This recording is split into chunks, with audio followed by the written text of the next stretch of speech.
Hello guys, welcome back to press of life style. So ఇవాళ వీడియోలో ఏంటంటే faculty గురించి తీసుకుందాం. Episode 2 of VIT AP series. So most of the members PPT slides తిప్పుతారనమాట.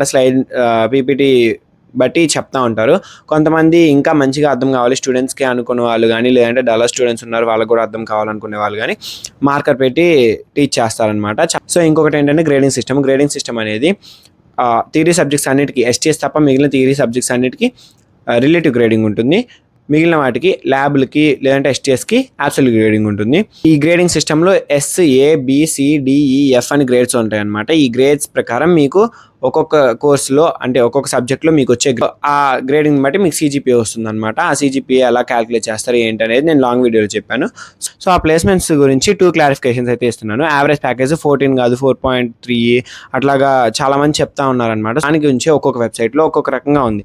నేను most కామన్గా తీసుకుంది చెప్పాను అనమాట. సో 14.4 అనేది తెలిసింది. సో 10 to 14.4 మిడిల్లో ఉండొచ్చు అని కూడా చెప్పారు. ఒక్కొక్క దాంట్లో ఒకటి ఉంది 4, 9 అట్లా కూడా ఉంది. మీరు కావాలంటే సెర్చ్ చేసుకోవచ్చు.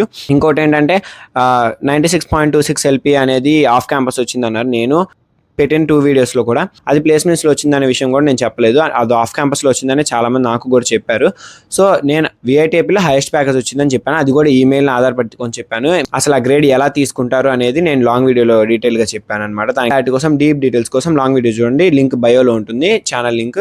ఇప్పుడే వెళ్ళి చూడండి. ఈ వీడియోని లైక్ కొట్టండి, ఫాలో చేసుకోండి ఇంకా మంచి మంచి రీల్స్ కోసం.